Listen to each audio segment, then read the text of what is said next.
Hello students, so today I will teach you the third chapter of economics which is poverty as a challenge. Okay, हमने chapter 1 और chapter 2 economics का complete कर लिया है और ये चैप्टर 3 है, इसे हम स्टार्ट करने वाले हैं। और मैं आपको एक बात बता दूं कि अगर आपको ऐसा लग रहा हो कि मैं पहले एनसीईआरटी से पढ़ा रही थी, अब मैं चैप्टर 3 नोट से पढ़ा रही हूँ, तो इसलिए क्योंकि मैंने इसके अंदर सारे ही एनसीईआरटी के जो इंपॉर्टेंट पॉइंट्स हैं वो नोट करके रखे हैं, तो आपको कोई भी एक्स्ट्रा पढ़ने की ज़रूरत नहीं है। क्वेश्चन इसी के अंदर, इसी नोट्स के अंदर से क्वेश्चन पुटअप होंगे और वही आएंगे कि इनमें सब कुछ इंपॉर्टेंट ही मैंने नोट कर रखा है। ओके, तो हम इसे नोट से पढ़ रहे हैं जिससे हमारा टाइम भी बचे और हमें अच्छे से कॉन्सेप्ट समझ में आ जाए। तो स्टार्ट करते हैं। सबसे पहले मैं आपको बता दूं इसके अंदर कुछ टॉपिक्स हैं चैप्टर में जो ये चैप्टर में होते हैं, ठीक है। तो इसमें 10 टोटल टॉपिक्स हैं, उसमें से आज हम पढ़ेंगे। सबसे पहले हम देखेंगे चैप्टर का ओवरव्यू। अगर आप अपनी एनसीईआरटी बुक भी खोल के बैठे हैं तो आप देखेंगे सबसे पहले चैप्टर में दे ही रखा है कि ओवरव्यू देखना है हमें कि चैप्टर में दे क्या रखा है। ओके, उसके बाद हम चैप्टर का इंट्रोडक्शन लेंगे कि पॉवर्टी होती क्या है, पॉवर्टी एज अ चैलेंज क्यों है, poverty as seen by social scientist. और उसके बाद हम देखेंगे पॉवर्टी, आपको जेन्युइनली मीन्स पता होगा कि पॉवर्टी किसे कहते हैं, गरीबी को। ओके, तो अब हम ये देखेंगे कि पॉवर्टी जो गरीबी है वो सोशल साइंटिस्ट, जो साइंटिस्ट होते हैं, विज्ञान होती है, तो वो हमें क्या बताते हैं कि जो गरीबी है वो क्या है, उन मतलब जो साइंटिस्ट समझते हैं उनके लिए जो गरीबी है वो क्या है। उसके बाद फोर्थ उसमें देखेंगे हम कि पॉवर्टी लाइन मतलब गरीबी रेखा क्या है। फिफ्थ में हम देखेंगे पॉवर्टी एस्टिमेट्स कि मतलब हमने कितनी गरीबी का एस्टिमेट लगा रखा है कि इंडिया में, हम इसमें इंडिया की बात करेंगे क्योंकि हम इंडिया में रहते हैं और हम इकोनॉमिक्स का जो डेटा है बुक में भी आपके एनसीईआरटी में वो भी ये दे रखा है कि इंडिया का जो जितना भी डेटा है वो इंडिया का दे रखा है कि इतनी परसेंटेज इसमें मतलब लोग जो हैं वो गरीब हैं, इतने शेड्यूल कास्ट है, मतलब सब कुछ इसमें इंडिया का दे रखा है हमें इकोनॉमिक्स में। तो फोर्थ हम देखेंगे कि पॉवर्टी एस्टिमेट्स कि मतलब पॉवर्टी के जो इंडिया में एस्टिमेट है मतलब कितनी परसेंटेज जो लोग हैं वो बिलो पॉवर्टी लाइन है या अब पॉवर्टी लाइन है, वो सब देखेंगे। उसके बाद हम इसमें देखेंगे 6 पॉइंट में इंटर स्टेट डिस्पैरिटीज़ के। इंटर स्टेट डिस्पैरिटीज़ मतलब होता है कि जो स्टेट है उसके अंदर ही कितने सारे जो डिफ्रेंशिएशन है कि मतलब बहुत ही ज़्यादा जो डिफरेंट तरीके की गरीबी है, कोई किसी चीज़ से परेशान है, कोई किसी चीज़ से, किसी के अगर पास जॉब है तो वैसी नहीं है कि वो इतना नीड उसकी जो है वो कंप्लीट हो सके, तो ऐसी चीज़ें हम इसमें पढ़ेंगे इंटरस्टेट डिस्पैरिटीज़ में। ओके, और फोर्थ हम 8th इसमें मतलब जो 7th है वो हम इसमें ये पढ़ेंगे कि ग्लोबल पॉवर्टी सिनेरियो। ओके, कि जो ग्लोबल है मतलब पूरे वर्ल्ड के बारे में पढ़ेंगे, उसमें जो पॉवर्टी है मतलब गरीबी है उसका सिनेरियो मतलब एक तरह से उसका कॉन्सेप्ट है क्या। ओके, सिनेरियो मतलब एक तरह से कॉन्सेप्ट होता है, एग्जाम्पल होता है। ओके, ये हम देखेंगे इसमें। तो आज हम इसे सिर्फ 8th तक ही 7th तक ही पढ़ेंगे। उसके बाद हम 8th वाला जो टॉपिक है और 9th और 10th इसे हम सेकंड पार्ट में कंप्लीट करेंगे। मैंने इसलिए इसे ऐसा बनाया कि आप थोड़ा थोड़ा करके समझेंगे अच्छे से। आपके लिए इकोनॉमिक्स 9th क्लास में न्यू सब्जेक्ट है, तो आप अच्छे से इसे ईजिली आराम से पढ़ सकें। और ज़्यादा मैंने लंबी वीडियोज़ नहीं बनाई हैं, इतनी बनाई है कि जितना क्वेश्चंस आपसे पूछे जाएंगे और जितना आपको आंसर और क्वेश्चंस और कॉन्सेप्ट आना चाहिए। ओके, तो ये हम सेकेंड में पढ़ेंगे, सेकेंड पार्ट में ये तीनों पॉइंट 8th 9th और 10th। और आज हम अपने 7th तक सारे जो पॉइंट्स है इस पार्ट 1 में कंप्लीट करेंगे। तो स्टार्ट करते हैं अपनी पढ़ाई। सो फर्स्ट हमारा है ओवरव्यू। अगर आप एनसीईआरटी की बुक खोल के बैठे हैं तो आप अपना ये सब मार्क करते रहें। तो एनसीईआरटी की बुक में भी इकोनॉमिक्स में चैप्टर 3 में पॉवर्टी एज अ चैलेंज में दे रखा है, फर्स्ट पॉइंट ही उसमें पैराग्राफ में दे रखा है, लेकिन आप उसे मार्क कर सकते हैं ऐसे, क्योंकि आपको स्कूल में भी एनसीईआरटी से टीचर्स पढ़ाते हैं। तो अब अगर आप 2-2 बार पढ़ेंगे तो आप बोर हो जाएंगे एनसीईआरटी बुक से। तो आप स्कूल में तो एनसीईआरटी से ही पढ़े, जैसे अब आपकी ऑनलाइन क्लासेस चल रही हैं और यहाँ मैं आपको पढ़ाऊँगी नोट से। ओके, तो स्टार्ट करते हैं अपना। तो ओवरव्यू में फर्स्ट दे रखा है हमें poverty as a challenge faced by independent India. अब हमें पता है जो इंडिपेंडेंट इंडिया है, जो फ्री इंडिया है, उसमें जो पॉवर्टी है, गरीबी है, वो बहुत ज़्यादा है, हम सब जानते हैं इससे। और अब जब से कोविड-19 आया है तो आप लोगों ने देखा होगा, वीडियोस भी देखी होंगी जो वायरल हुई थी कि जो कुछ ज़्यादा गरीब लोग थे उन्होंने क्या कर लिया था, अपने आप में सुसाइड कर ली थी। तो क्यों करी थी? क्योंकि वो भूखे थे, गरीब थे, उनके पास खाने के लिए भी पैसे नहीं थे, तो इसलिए। और कोविड-19 में आप सब जानते हैं कि कितनी परेशानी हो रही है, क्योंकि क्या है, इंडिया अच्छे से फाइनेंशियल स्टेबल नहीं है और बहुत ज़्यादा ही गरीब है। कुछ लोग बहुत ज़्यादा अमीर हैं और कुछ तो बहुत ही ज़्यादा गरीब हैं। तो ये एक जो है ये इकोनॉमिक डिसबैलेंस होता है इंडिया में।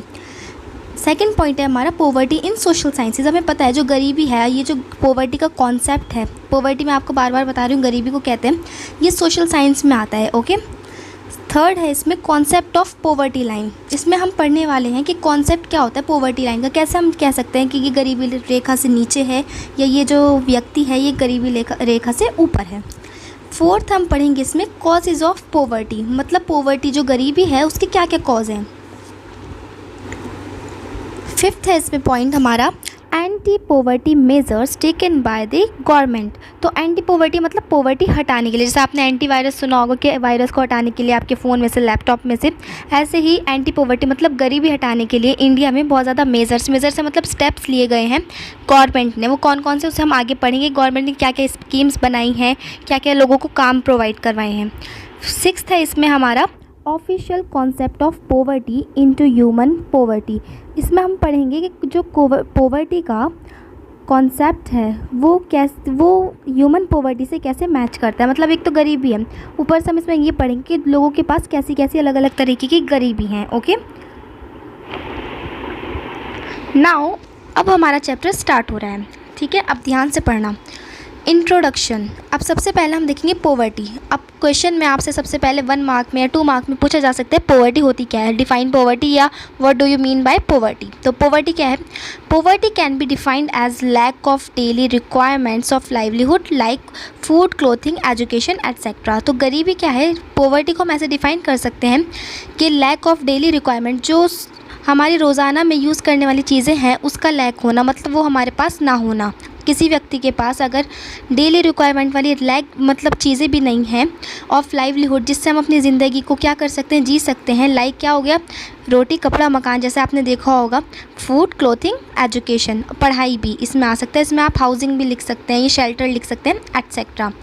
तो ये सब क्या है, अगर किसी व्यक्ति के पास ये सब चीज़ें जो हैं डेली रिक्वायरमेंट की ये है ही नहीं तो उसे हम क्या कहेंगे, पुअर। ओके, सेकंड पॉइंट इसका है the poor could be landless labourers. अब पुअर क्या हो सकते हैं, अब हमने पढ़ लिया कि गरीबी तो इसे कहते हैं, उन लोगों को गरीब कहते हैं जो क्या होता है, जिनके पास डेली रिक्वायरमेंट के लिए फूड, क्लोथिंग और एजुकेशन नहीं होती है। अब पुअर लोगों को क्या क्या कैसे कैसे हो सकते हैं पुअर लोग, अगर हम अर्बन रूरल एरिया की बात करें, विलेज के लोगों की जो गांव में रहते हैं, वो कैसे पुअर हो सकते हैं, जो लैंडलेस लेबरर्स होते हैं, जिनके पास खुद का कोई लैंड नहीं होता। अगर उनके पास अपना खुद का लैंड होगा तो वो क्या करेंगे, उसमें फार्मिंग कर लेंगे, कल्टीवेशन कर लेंगे। लेकिन अगर उनके पास खुद का लैंड ही नहीं है तो वो क्या है, लैंडलेस लेबर्स कहलाए जाएंगे, मजदूर इन विलेजेस। और अगर हम अर्बन एरिया की बात करें तो अर्बन एरिया में कैसे लोग पुअर होंगे, people living in overcrowded jhuggis. Overcrowded आपको पता होगा, जो बहुत ज़्यादा भीड़ भाड़ इलाके वाली जगह होती है। जुग्गीज़ जो आपको पता ही होंगे, जुग्गीज़ किसे कहते हैं, इन अर्बन एरियाज़, जो अर्बन एरिया शहरी इलाके में रहते हैं। ओके, उन लोगों को हम गरीब कहेंगे। उसके बाद अगर हम बात करें थर्ड पॉइंट की, every 4th person in India is poor. ठीक है, ये मैं आपको एनसीईआरटी बुक में से ही पढ़ा रही हूँ, जो उसमें लिखा है वो। ओके, तो हमें पता है कि इंडिया में हर चौथा व्यक्ति क्या है, गरीब है। ठीक है, आपको ये बात याद रखनी है। India has the largest single concentration of the poor in the world. India में सबसे ज़्यादा गरीब लोग हैं। ठीक है, आपको ये बात याद रखनी है। India has the largest single concentration. India ही एक ऐसा मात्र देश है जहाँ पे सबसे ज़्यादा जो गरीब लोग हैं वो रहते हैं। Now the next topic is poverty as seen by social scientist. कि जो गरीबी है वो सोशल साइंटिस्ट, मतलब आपको पता है कि हर तरीके के साइंटिस्ट होते हैं। जैसे आप केमिस्ट्री के साइंटिस्ट होते हैं, फिज़िक्स के साइंटिस्ट होते हैं और बायोटेक्नोलॉजी के साइंटिस्ट होते हैं, ऐसे ही मतलब सोशल साइंस के भी साइंटिस्ट होते हैं। तो सोशल साइंस में आपको पता है, जैसे हमने स्टार्टिंग में पढ़ा था कि क्या होता है, पॉवर्टी जो गरीबी है वो सोशल साइंस में आती है। तो ये कौन एग्जामिन करेगा, ये सोशल साइंटिस्ट ही एग्जामिन करेंगे। ओके, तो इसमें हमें जो पॉवर्टी है, गरीबी जो है, जैसे सोशल साइंटिस्ट की अगर हम नज़र से देखें तो गरीबी क्या है, तो उन्होंने हमें 2 कॉन्सेप्ट दिए हैं। एक दिया है सोशल एक्सक्लूजन और एक दिया है वल्नरेबिलिटी। ओके, अब ये दोनों ही हम पढ़ेंगे क्योंकि ये दोनों बहुत ज़्यादा इंपॉर्टेंट हैं। ये हमेशा एग्ज़ाम में आता है, इनमें से कोई ना कोई पूछा ही जाता है। ओके, तो फर्स्ट इसमें सोशल एक्सक्लूजन। सोशल एक्सक्लूजन होता क्या है, for analysis of poverty. Social exclusion उसे कहते हैं जिसमें हम एनालिसिस करते हैं गरीबी का, मतलब घर घर जाकर या फिर एक एस्टीमेट, एक सर्वे बनाते हैं जिससे हमें पता चलता है कि इंडिया में कितने गरीब लोग हैं। ओके, एनालिस मतलब अगर मैं सिंपल वर्ड में कहूँ तो इसे हम कहते हैं एग्जामिन करना, किसी चीज़ को एग्जामिन करना, नोटिस करना, ऑब्जर्व करना। Okay, social exclusion is very useful, और जो सोशल एक्सक्लूजन है, ये जो मेथड है इसे हम एनालिस करते हैं जिससे हम पॉवर्टी, गरीबी को, लोगों की, ये बहुत ज़्यादा ही यूज़फुल होता है। As per this concept poverty must be seen in terms of poor living only in a poor. तो इससे क्या होता है, सोशल एक्सक्लूजन से, इस कॉन्सेप्ट से हमें पता चल जाता है कि जो पॉवर्टी है इंडिया में वो हमें इस टर्म में पता चलती है, जिससे हमें पता चल जाए कि जो पुअर लिविंग है, जैसे जो गरीब लोग रह रहे हैं गरीबी में, तो उनका जो कॉन्सेप्ट हम समझते हैं इसमें, वो ऐसे समझते हैं कि जो गरीब लोग रह रहे हैं उनको हम कैसे वो करते हैं कि हम उसे कंपेयर करते हैं दूसरे गरीब लोग से, कि एक जो व्यक्ति है वो दूसरे व्यक्ति से कितना गरीब है। कि जैसे एक के पास रोज़ खाने को तो मिल जाता है पर उसके पास अपना खुद का घर नहीं है, या कोई ऐसा है जिसे खुद का घर तो है किसी के पास लेकिन उसके पास खुद का रोज़ खाना नहीं मिलता है उसको। तो ऐसे हम जो सोशल एक्सक्लूजन है इसे हम क्या करते हैं, एनालाइज करते हैं, ऑब्जर्व करते हैं। सराउंडिंग विद अदर पीपल, तो अब हम ये देखते हैं इसमें जैसे सोशल एक्सक्लूजन हमने पढ़ा कि हम कंपेयर करते हैं एक व्यक्ति को दूसरे व्यक्ति से, कि एक व्यक्ति दूसरे व्यक्ति से कितना गरीब है। ठीक है, तो इसमें क्या देखते हैं हम कि जो सराउंड है, मतलब जो एक व्यक्ति है वो दूसरे गरीब व्यक्ति से कितना सराउंड हुआ हुआ है, मतलब उसके पास क्या है क्या नहीं है, ऐसे। ठीक है, और ये बहुत जो कॉन्सेप्ट है सोशल एक्सक्लूजन, ये बहुत ज़्यादा क्या है, यूज़फुल है। और इसे हमें क्या करना है, सिंपल अगर आपको बताऊँ तो इसमें आप 2 लाइनें याद रखना। फर्स्ट, सोशल एक्सक्लूजन में याद रखना कि ये जो सोशल एक्सक्लूजन है ये एनालाइज करता है लोगों की पॉवर्टी को। ठीक है, सेकंड पॉइंट इसमें आप ये याद रखना कि कंपैरिजन, अगर आपको इतनी लाइन याद नहीं रही कि जैसे कंपैरिजन करना है इसमें हमें, कि एक जो सराउंड है, जो गरीब पीपल हैं, जो पॉवर्टी में रहते हैं, पुअर लिविंग है जिनकी, वो सराउंड करते हैं with other people, with other poor people. ये आपको ये भी याद है, तो आप ये कह सकते हो कि जो एज़ पर दिस कॉन्सेप्ट, ये जो कॉन्सेप्ट है ये बहुत ज़्यादा क्या है, यूज़फुल है किसी भी चीज़ को ऑब्जर्व करने के लिए, किसी भी पॉवर्टी को। अब सेकंड इसका पॉइंट था वुल्नरेबिलिटी। ठीक है, अब ये वुल्नरेबिलिटी क्या होती है? Vulnerability describes the greater probability of being more adversely affected than other people. तो इसमें भी हम क्या करते हैं, देखो दोनों ही पॉइंट हमें साइंटिस्ट ने सेम कुछ है, पर इसमें थोड़ा सा डिफरेंस है। जैसे साइंटिस्ट ने हमें 2 पॉइंट दिए हैं, क्या सोशल एक्सक्लूजन और एक है वुल्नरेबिलिटी। ठीक है, सोशल साइंटिस्ट्स ने, तो इसमें क्या है, दोनों में ये है कि हम कंपैरिजन करते हैं एक व्यक्ति को दूसरे व्यक्ति से कि कितना गरीब है एक से दूसरा व्यक्ति। तो ये डिस्क्राइब करता है greater probability of being more adversely affected than other, जो एक व्यक्ति जो दूसरे व्यक्ति से ज़्यादा अफेक्टेड है गरीबी से। ठीक है, which is done due to, और वो भी कैसा व्यक्ति जो which is done due to earthquake और simply a fall in the availability of jobs. जो क्यों गरीब हुआ है, क्योंकि अर्थक्वेक की वजह से शायद उसकी जो घर है वो टूट गया होगा, या फिर जो उसकी शॉप है वो टूट गई होगी, या फिर अगर हम बात करें simply a fall in the availability of jobs, और जो फॉल है मतलब जॉब्स की जो अवेलेबिलिटी थी, जो काम की अवेलेबिलिटी थी वो बिल्कुल ख़त्म हो चुकी है, अब उससे जॉब मिल ही नहीं रही है कहीं, तो इसलिए वुल्नरेबिलिटी उसे कहते हैं। ठीक है, तो साइंटिस्ट ने हमें 2 पॉइंट दिए हैं कि जैसे सोशल एक्सक्लूजन में हमें पता चलता है कि एक व्यक्ति दूसरे व्यक्ति से कितना करीब है, उससे हम कंपैरिजन कर लेते हैं। लेकिन वुल्नरेबिलिटी में क्या होता है, इसमें हम कंपैरिजन तो करते ही हैं एक व्यक्ति का दूसरे गरीब व्यक्ति से, पर इसमें हम ये देखते हैं कि इसके साथ कोई हादसा हुआ होता है। वुल्नरेबिलिटी का मतलब याद रखना कि इसके साथ कुछ ना कुछ डेंजरस ऐसा हुआ हो, जैसे अर्थक्वेक की वजह से उसका जो घर है या मकान है वो टूट गया हो, या फिर सिंपली अ फॉलन, या फिर उसे जॉब ही नहीं मिल रही हो। ठीक है, अगर हम वुल्नरेबिलिटी को एक बार अच्छे से समझें तो इसमें होता है measurements of vulnerability to poverty describe the greater probability of certain communities. अगर हम मेज़र करते हैं वुल्नरेबिलिटी को इंडिया में कि वुल्नरेबिलिटी से कितनी गरीबी आई है, मतलब कभी कभी ऐसे हादसे हो जाते हैं जो नेचुरल डिसास्टर से हो जाते हैं, जैसे सुनामी आ जाती है तो लोगों के घर टूट जाते हैं, फ्लड की वजह से किसानों की जो फसल है वो अच्छी नहीं होती तो उन्हें पैसे नहीं मिलते, वो गरीब हो जाते हैं, ऐसे ही।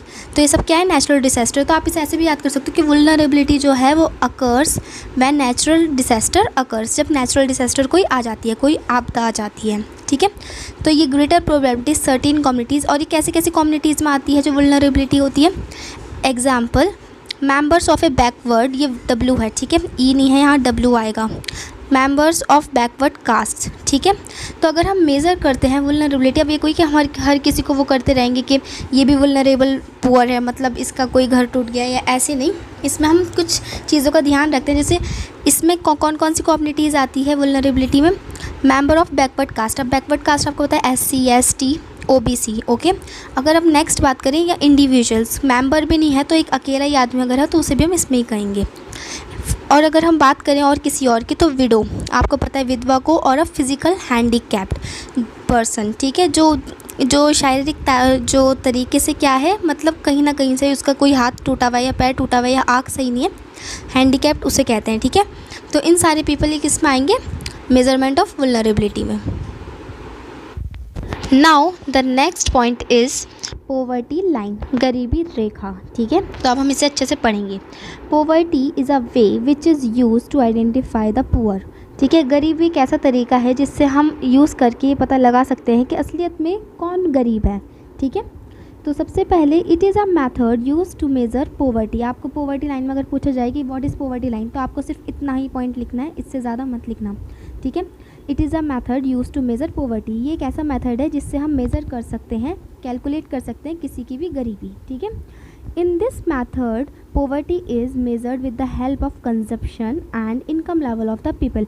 इस मेथड में हम पोवर्टी कैसे मेज़र कर सकते हैं लोगों की, with the help of consumption, कि वो जो लोग हैं वो कितना कंज्यूम करें अपने घर में, मतलब कितना सामान ला रहे हैं, ठीक है, खाने का हुआ, कुछ भी चीज़ हो, फर्नीचर हो, कुछ भी, कपड़े। And income level of the people, कि उनका इनकम कितनी है, उनकी सैलरी कितनी है या वेज कितने हैं, ठीक है। सेकेंड पॉइंट इसका है पोवर्टी लाइन का, if the level of income and consumption falls below the minimum level of the income and consumption of this line then the person is considered to be poor. अगर जो level है income का, जो उसके पास income आ रही है किसी भी व्यक्ति के पास, या उसका कंजप्शन का जो लेवल है, दोनों ही लेवल की बात करें, इसमें हमें दोनों ही लिखना है, इनकम भी लेवल भी और कंजप्शन का भी। अगर वो गिरते हैं, फॉल होते हैं, फॉल मतलब होता है डिक्रीज़ होना, कम है, below the minimum level of income, कि बिल्कुल उसका जो लेवल है उसकी इनकम का और कंजप्शन का वो बिल्कुल ही बहुत ही कम है, मिनिमम लेवल है उसका ऑफ इनकम और कंजप्शन का, और वो लाइन से भी, जो एक पोवर्टी लाइन है, जैसे किसी साइंटिस्ट ने गरीब, मतलब हमें पोवर्टी लाइन दे रखी है कि वो 10 है, ठीक है, ये लाइन 10 है, तो अगर कोई इससे नीचे है, मतलब उसके पास 10 से भी कम है, जैसे 9 है या 8 है या 9.9 भी है, तो वो गरीबी कहलाया जाएगा, क्योंकि वो कम है एक बिलो पॉवर्टी लाइन से। Then the person is consider to be poor, उसे हम गरीब कहेंगे, जिसकी जो क्या है इनकम और कंजप्शन जो है वो एक मिनिमम लेवल ऑफ इनकम में आता है, बहुत ही कम लाइन में आता है, ठीक है, ऑफ दिस लाइन, ठीक है। मैं आपको एक और बार पॉवर्टी लाइन से समझाती हूँ, जैसे मैं आपको एक बार बताती हूँ, जैसे ये एक साइंटिस्ट ने हमें दे रखी है कि ये एक पॉवर्टी लाइन है, ठीक है, गरीबी रेखा है, जो लोग इससे ऊपर हैं वो रिच कहलाए जाएंगे, ठीक है, RICH, ठीक है, जो इससे नीचे हैं उन्हें हम पुअर कहेंगे, ठीक है। अब कैसे, जैसे ये 10 लाइन है, जो लोग 10 पर हैं वो तो बिल्कुल इस लाइन पर है, मतलब वो रिच एक तरीके से, मतलब उनके पास इतना सफिशेंट है कि वो फूड, क्लोथिंग, शेल्टर, उनके पास सब कुछ है, रोटी, कपड़ा, मकान, ठीक है। जो इससे नीचे आते हैं, इवन 10 मतलब 9.9 भी है, अगर किसी गरीब इंसान की जो सैलरी और इनकम का अगर हम एक तरीके से परसेंटेज लगा रहे हैं तो वो किस में आएंगे, वो पुअर में आएंगे, ठीक है। और अगर किसी के पास 10.1 है या फिर 10.2, वो तो मतलब ऊपर जाते ही रहेंगे, ऊपर ही ऊपर, और जो इससे नीचे आते रहेंगे, जो 10 के जो इस रेखा के जो नीचे आते रहेंगे वो क्या है, वो सब गरीब है। ये मैंने एक एग्जांपल लिया है 10, वैसे इसका नेक्स्ट उसमें हम 10th क्लास में अच्छे से पॉवर्टी लाइन के बारे में अच्छे से हम स्टडी करेंगे। Now next point is poverty estimate. अब हम पढ़ेंगे कि पॉवर्टी का लोगों ने कैसे एस्टीमेट लगा रखा है, मतलब साइंटिस्ट ने, ठीक है। तो अब हम इसमें पढ़ने वाले हैं पॉवर्टी एस्टीमेट। तो इसमें जो ये डेटा दे रखा है हमें, ये सारा ये रियल है, ये कहीं से मतलब कोई एग्जाम्पल नहीं है, ये इंडिया का ही डेटा है, इसे हम अच्छे से पढ़ेंगे, क्योंकि ये कहाँ का है, ये इकोनॉमिक सर्वे हुआ था एक इंडिया में 2011 to 12 का है, जो किसने करता है, मिनिस्ट्री ऑफ फाइनेंस ने। आपको याद रखना, जो पॉवर्टी का जितना भी मतलब सर्वे होता है वो कौन करता है, ministry of finance, government of India, ठीक है। तो इसमें फर्स्ट हमें पॉइंट दे रखा है, the poverty ratio in the year 1973 is 55%, ठीक है। तो इससे 55% से क्या पता चल रहा है हमें कि जो गरीबी का जो रेशियो था वो 1973 ईयर में कितना था, 55, मतलब आधे से ज़्यादा जो कंट्री थी वो क्या थी, गरीब थी, क्योंकि 45% ही लोग क्या थे, अब हम कह सकते हैं अबव पॉवर्टी लाइन थे, ठीक है, और जो 55% थे वो लोग क्या थे, गरीब थे, ठीक है। अगर हम बात करें 30% 2009 और 10, ठीक है। तो इस समय क्या पता चल रहा है कि जो 2009 से लेके 10 में फिर वो जो पॉवर्टी थी घट के जो 1973 में 55 थी वो कितनी हो गई 30% हो गई, which shows decline in the poverty ratio. जिस समय पता चलता है कि जो गरीबी है उसमें क्या आ रहा है, डिक्रीज़ आ रही है, मतलब गरीबी घटती जा रही है और जो लोगों को काम है और जो उनका जो सर्वाइवल है, रोज़ की जो नीड्स है उन्हें वो मिल रही हैं। Poverty ratios further came down to about 26% in 2000। तो हमने क्या देखा 2009 से लेकर 10 में 30% गरीबी मतलब रह गई थी इंडिया में। और अगर हम बात करें ईयर 2000 की तो उसमें 26% रह गई थी। और अगर हम 1994 की बात करें तो इसमें 36% क्या था, पॉवर्टी रेशियो था, मतलब कम था। Therefore the poverty ratios continuously decreased from 1974 to 2000। तो इस समय क्या पता चलता है कि जो पॉवर्टी रेशियो है उस पर कॉन्टीन्यूसली क्या आ रहा है, डिक्रीज़ आ रहा है, मतलब जो पॉवर्टी है, गरीबी है, वो कम होती जा रही है इंडिया में। अगर हम ईयर 1974 से लेकर 2000 की बात करें, क्योंकि 1974 में कितनी थी 55%, और अगर हम 2000 की बात करें तो उसमें 26% रह गई। तो कितना ज़्यादा इसमें डिक्रीज़ आया गरीबी में इंडिया में।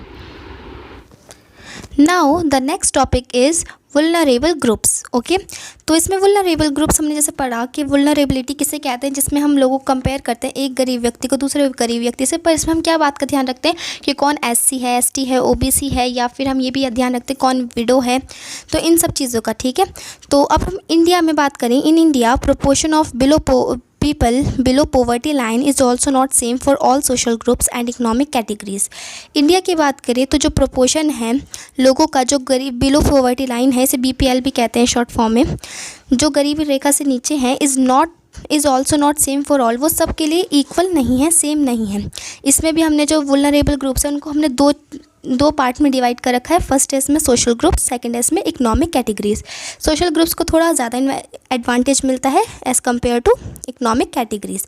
अब सोशल ग्रुप्स में आते कौन कौन हैं, schedule caste and schedule tribe household. ठीक है, SC ST हाउस होल्ड्स। ठीक है, जो कौन सी कास्ट के हों, जो SC के हों और जो ST के हों, are vulnerable to poverty in social groups. इन्हें हम क्या कहते हैं, ये वुलनरेबल टू पॉवर्टी है, मतलब ये गरीबी, मतलब ये गरीबी रेखा के नीचे हैं, पर ये कौन से ग्रुप में आते हैं, सोशल ग्रुप में आते हैं। और अगर हम बात करें in same direction, rural agricultural labour house hold, जो किस में रहते हैं, जो रूरल मतलब जो विलेज मतलब एरिया में रहते हैं, जो एग्रीकल्चर के लेबर होते हैं, चाहे वो फार्मर्स हुए, कल्टीवेटर्स हुए, तो वो जो हाउस होल्ड्स मतलब वो जो हाउस होल्ड होते हैं वो, and the urban casual labour, जो शहरी इलाकों में काम करते हैं लेबर मजदूर हाउस होल्ड, इनके जो हाउस होल्ड होते हैं, मतलब एक रूरल एग्रीकल्चर लेबर का हाउस होल्ड और एक अर्बन कैजुअल लेबर का household, are vulnerable to poverty. ये भी क्या है, वुलनरेबल टू पॉवर्टी, मतलब ये भी एक पॉवर्टी में ही आते हैं, गरीबी रेखा से नीचे आते हैं, वुलनरेबल होते हैं। मतलब मतलब इसमें इनको एक डिसएडवांटेज होता है क्या, कि इनकी जो कास्ट है उसकी वजह से भी, मतलब एक तो गरीब है, ऊपर से इनकी जो कास्ट है वो मिनॉरिटी में आती है इंडिया में। जैसे SC ST आपको पता है कि मिनॉरिटी में आती है, OBC भी, ऐसे ही जो मजदूर होते हैं ये भी किस में आते हैं, मिनॉरिटी में आते हैं। तो वुलनरेबल हम किसे कहते हैं, जो मिनॉरिटी में आते हैं। ठीक है, इन इकोनॉमिक कैटेगरीज, पर ये कौन से होते हैं, ये इकोनॉमिक कैटेगरीज में आते हैं और ये सोशल ग्रुप्स में आते हैं। ये इस पार्ट का लास्ट वीडियो, मतलब लास्ट टॉपिक है ग्लोबल पॉवर्टी सिनेरियोज। ओके, अब हम पढ़ेंगे कि ग्लोबली आपको समझ में आता होगा वर्ड किसे कहते हैं, जो वर्ल्ड से कनेक्ट हो, मतलब इंडिया जो है वो पूरे वर्ल्ड से कनेक्ट हो चुका है, हर कंट्रीज के साथ का कुछ ना कुछ रिलेशन है इंडिया का। तो हम बात करेंगे कि ग्लोबल पॉवर्टी सिनेरियोज की, सिनेरियोज मतलब है कॉन्सेप्ट, या इसे आप एग्जाम्पल भी कह सकते हैं। ठीक है, कि पूरे वर्ल्ड में गरीबी का क्या सिनेरियो है, या क्या कॉन्सेप्ट है। अब ये कुछ यहाँ पर डेटा दे रखा है जो बिल्कुल रियल है, असलियत का है, ये कोई एग्जाम्पल में नहीं ले रखा है। ठीक है, और ये मैंने NCERT बुक से ही लिया है। वर्ल्ड डेवलपमेंट इंडिकेटर 2012, ये हम वर्ल्ड बैंक की बात कर रहे हैं। द वर्ल्ड बैंक आपको पता है कि पूरे वर्ल्ड का एक बैंक है जो सबका है। ठीक है, तो द वर्ल्ड बैंक की अगर हम बात करें तो उसने हमें क्या दिया है, एक वर्ल्ड डेवलपमेंट इंडिकेटर 2012 दिया है, उसकी हम बात करने वाले हैं इसमें। तो हमें द वर्ल्ड बैंक ने क्या रिपोर्ट दी है, through huge investment in human resources development and economic growth. तो क्या हुआ है कि जो हमने बहुत ज़्यादा इन्वेस्टमेंट करी है पूरे वर्ल्ड ने ही, अब मतलब पूरे वर्ल्ड की सारी कंट्रीज़ नहीं, अपने अपनी कंट्रीज़ में बहुत ज़्यादा ह्यूज इन्वेस्टमेंट, मतलब बहुत बड़ी बड़ी इन्वेस्टमेंट करिए किसके ऊपर, ह्यूमन रिसोर्सेज मतलब अपनी स्किल्स को, टेक्नोलॉजी को डेवलप करा है, साथ में एजुकेशन को बहुत ज़्यादा प्रमोट करा है, जिससे जो लोग हैं क्या होंगे, एजुकेटेड होंगे तो उन्हें अच्छी जॉब मिलेगी ऐसे, ठीक है। तो डेवलपमेंट इन चीज़ों में, ह्यूमन रिसोर्स डेवलपमेंट में बहुत ज़्यादा इन्वेस्टमेंट करिए, और साथ ही साथ इकोनॉमिक ग्रोथ में कि बहुत सारे गवर्नमेंट ने, हर कंट्री के गवर्नमेंट ने अलग अलग तरीके की स्कीम्स बनाई हैं, मेजर्स लिए हैं, जिससे क्या हो, जो गरीबी है वो कम हो। इससे क्या हुआ, इन चीज़ों से जो हर कंट्री ने क्या करा है, इन्वेस्टमेंट करी है ह्यूमन रिसोर्सेज डेवलपमेंट में और इकोनॉमिक ग्रोथ में। इससे क्या हुआ है, poverty is substantially decrease in China and south east Asian countries. अगर हम इसमें ग्लोबल पॉवर्टी सिनेरियो की बात करें, ग्लोबल मतलब हम वर्ल्ड की बात करने वाले हैं इसमें, तो अगर हम एक और दूसरी कंट्री की बात करें तो चाइना और साउथ ईस्ट एशियन कंट्रीज़ जो हैं, इनमें गरीबी जो है वो सब्सटेंशियली डिक्रीज़ कम हुई है, बहुत जल्दी से कम होती चली गई। अगर हम चाइना की बात करें, in China number of poors has come down from 85% to 14% in 2010। चाइना में देखिए आप कितने ज़्यादा गरीब थे, नंबर ऑफ पुअर्स कितने थे, 85% थे, और जो वो 2008 में कितने रह गए, सिर्फ 14%। तो आप देख सकते हैं कि चाइना में सब्सटेंशियली डिक्रीज़ हुआ है किसका, पॉवर्टी का। The next point is in Asian countries like India, Sri Lanka and Bangladesh, Nepal, Bhutan, Pakistan, despite decline in the percentage of the poor, ठीक है। तो क्या हुआ है, एशियन कंट्रीज़ की बात करें, एशिया में कौन कौन सी कंट्रीज़ आती हैं, इंडिया हो गया, श्रीलंका हो गया, बांग्लादेश, नेपाल। ये आपको पता है कि इंडिया के सारे क्या है, नेबर्स हैं, आसपास ही इंडिया के सारे, पाकिस्तान हो गया, श्रीलंका हो गया, नेपाल, भूटान, बांग्लादेश, ये सब। इन सारी कंट्रीज़ में भी क्या हुआ है, मतलब जो पॉवर्टी है, जो गरीबी है, उसमें क्या आया है, डिक्लाइन आया, मतलब डिक्रीज़ हुई है परसेंटेज, गरीबी जो है वो घटी है। पर the decline has not been rapid, पर जो डिक्लाइन है, मतलब जो डिक्रीज़ आया वो इतना फास्ट नहीं था, बहुत धीरे धीरे आया है। मतलब अगर हम बात करें इंडिया की, तो 1974 में हमने देखा 55% थी पॉवर्टी, लेकिन अगर हम बात करें अब 2000 की अगर ईयर की बात करें तो उसमें कितनी है, 36%। तो लेकिन इतना फास्ट नहीं है जैसे चाइना में आया है कि सिर्फ 14% रह गई 2008 के सर्वे से। अब अगर हम बात करें इंडिया में, in India poverty is higher than the national estimate, कि इंडिया में गवर्नमेंट ने जो एस्टीमेट बनाया था कि बस इतने ही लोग इंडिया में गरीब हैं, उससे भी ज़्यादा गरीब निकले थे पॉवर्टी, मतलब गरीब लोग इंडिया में, ठीक है। It is done because of different poverty line definition, और ये सब हमें कैसे पता चला था कि गरीबी जो है इंडिया में वो बहुत ही ज़्यादा है, जितनी हमने अनुमान लगाया उससे भी ज़्यादा, वो हमें डिफरेंट पॉवर्टी लाइन डेफिनेशन से पता चला था, जब हमने नए नए कॉन्सेप्ट लाए थे साइंटिस्ट, जैसे कि बिलो पॉवर्टी लाइन हो गया या और दूसरे। और अगर हम बात करें अमेरिका की, in Latin America the ratio of poverty has a decline from 11%। देखिए आप कितना कम था लैटिन अमेरिका में, 1981 के ईयर में 11% थी सिर्फ क्या, पॉवर्टी। अब वो घट के कितनी हो गई, 6.4% इन 2008। तो आप देख सकते हैं कि जो अमेरिका है कि उसने अपनी पॉवर्टी को कितना ज़्यादा एकदम से कम कर लिया। So with this we completed our part 1 of this chapter. Thank you for watching. See you in the next video.